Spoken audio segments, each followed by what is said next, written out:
बायाबाबा club आनुकूल्य रे football tournament विश्वगुरु बायाबाबा club साइलंग आनुकूल्य आयोजक मानक द्वारा 23तम वार्षिक फुटबॉल क्रीड़ा प्रतियोगिता 3 दिन व्यापी साइलंग स्थित खेल पड़िया अनुष्ठित हो जाइछि। आनंदपुर उपखंडर विभिन्न अंचल 24 गोटी दल भाग नेथिबा बेले हदगड़ को हराई जुगल केशरपुर विजय लाभ करिथिला।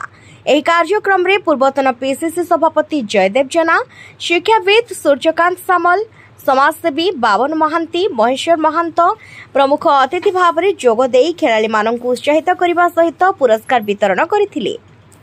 ମୁଁ ବାୟାବାବାଙ୍କ ନାମରେ ଏଇ जो କାର୍ଯ୍ୟକ୍ରମ 23 ବର୍ଷ ହେଲା ଏଠିକାର ଯୁବକମାନେ କରୁଛନ୍ତି, ମୁଁ ସେମାନଙ୍କୁ ଧନ୍ୟବାଦ ଦଉଛି।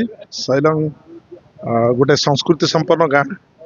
ए गाँव रे युवक माने समस्ते एकाठी एवं गोटे कार्यक्रम हेले समस्ते एकाठी काम करती दल मत निर्विशेष रे एवं जो युवक माने कार्यक्रम को करिसेंती एवं एटी वरिष्ठ लोक माने जो वयस्क लोक महिला माने छात्र माने चाषी माने समस्ते एतरे सहयोग करछन्ते। हजार हजार संख्या रे एटी एकत्रित होइछन्ती एवं एक सामाजिक सुरक्षा भाईचारा पई ये सब कार्यक्रम होता है।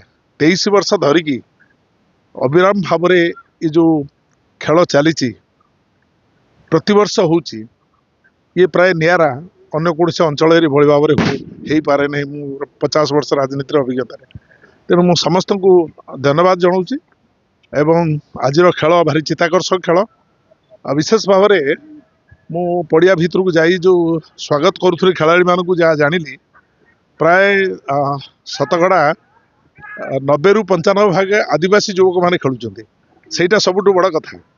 आदिवासी युवक मान को उत्साहित करने ये गाँव रे सबु जाति संप्रदाय लोक अच्छी अधिक भाव जो माने विशेष भाव खंडायत क्षेत्रीय लोक संख्या अधिक अन्य संप्रदाय लोक मान भी अच्छा किंतु ये आदिवासी मान को उत्साहित करने आदिवासी मान भितर तांकर जो मनोभाव परिवर्तन करने संविधान को सम्मान दे एवं बाबा साहेब आंबेडकर जहाँ कहते जाति वर्ण निर्विशेष आम समस्ते आमर स्वाभिमान समस्ते एकाठी रहा से व्यवस्था सैलंगर युवक माने प्रभु बायाबाबा ना जो कार्यक्रम करुँच थे से समस्त को धन्यवाद दूची। मत सुजोग मिली मनोज बाबू टिकिना आसबार थिला से एक जरूरी कार्य न आसपार मुझे आसी मिसिली समस्त सहित गुरुजन मान सहित साक्षात है। समस्त को बहुत बहुत धन्यवाद। Bureau report time TV.